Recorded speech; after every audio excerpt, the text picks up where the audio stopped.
जब supreme court में मनीष सिसोदिया जी की बेल का केस सुना जा रहा था, तब सुप्रीम कोर्ट ने प्रोसिक्यूशन से बहुत तीखे सवाल पूछे।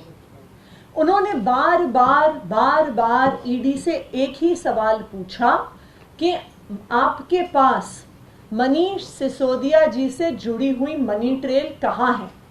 क्या उनके पास पैसा आया? क्या उनके परिवार के पास पैसा आया?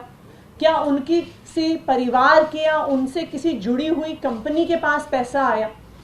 सुप्रीम कोर्ट ने बार बार पूछा कि अगर मनीष सिसोदिया के पास पैसा पहुंचता हुआ ईडी दिखा नहीं सकती है, तो फिर मनी लॉन्ड्रिंग का सवाल कैसे पैदा होता है और पीएमएलए लगने का सवाल कैसे पैदा होता है?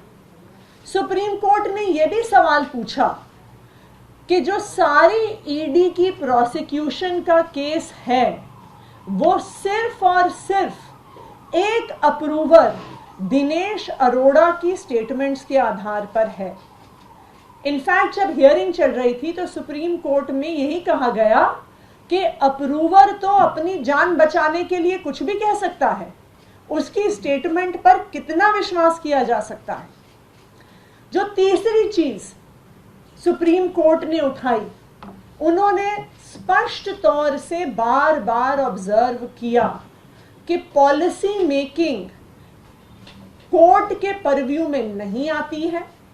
पॉलिसी मेकिंग में अगर लॉबिंग हुई भी तो लॉबिंग इलीगल नहीं है जब तक क्विड प्रो क्वो एस्टैब्लिश नहीं होता कि पैसे एक व्यक्ति से दूसरे व्यक्ति के हाथ में गए और जिस व्यक्ति के हाथ में गए उसने उस ब्लैक के पैसे को व्हाइट करने की कोशिश की, यानी मनी की लॉन्ड्रिंग की कोशिश की, तब तक पीएमएलए लागू नहीं होगा, तब तक कोई गुनाह नहीं होगा।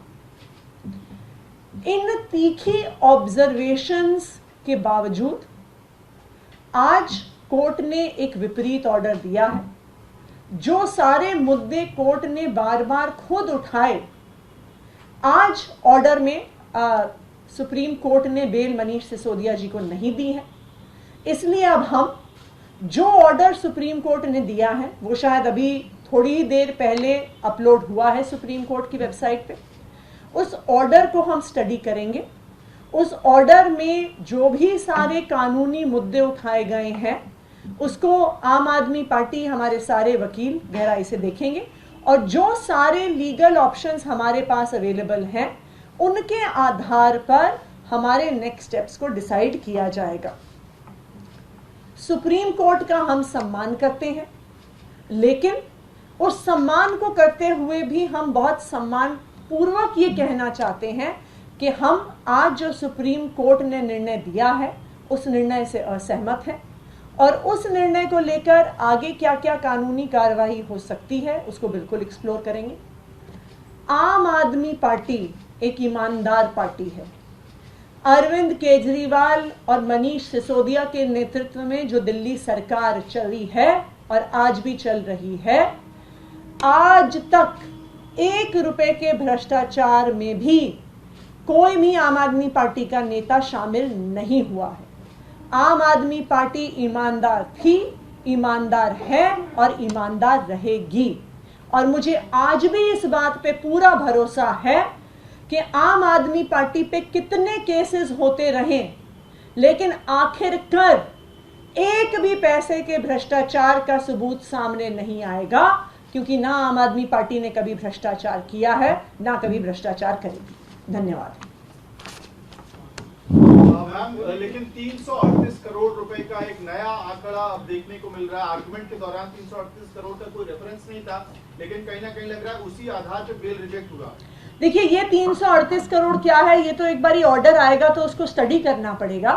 लेकिन जो पॉइंट सुप्रीम कोर्ट ने खुद उठाया था कि ये पैसा मनीष सिसोदिया के पास पहुंचा या नहीं पहुंचा, क्या उनके पास पहुंचा, क्या उनके किसी परिवार के व्यक्ति के पास पहुंचा, या उनकी किसी परिवार से जुड़ी हुई किसी कंपनी के पास पहुंचा, ये सवाल, इस सवाल का जवाब तो आज भी वही है। क्योंकि ईडी के अपने आरोपों में भी मनीष सिसोदिया के पास कोई भी पैसा पहुंचते हुए वो नहीं दिखा रहे हैं। तो ये 338 का फिगर क्या है, ये सुप्रीम कोर्ट की बहस में नहीं आया था आज तक। और ये 338 करोड़ का मनीष सिसोदिया जी के साथ क्या लिंक है, इसको भी एक बारी ऑर्डर देख के समझना पड़ेगा। लेकिन जैसे मैंने कहा, आम आदमी पार्टी एक ईमानदार पार्टी है। चाहे कितने भी आरोप ईडी, सीबीआई, दिल्ली पुलिस लगा ले, कोई भी सबूत साबित नहीं होगा, क्योंकि आम आदमी पार्टी ने ना आज तक 1 रुपए का भ्रष्टाचार किया है, ना करेगी।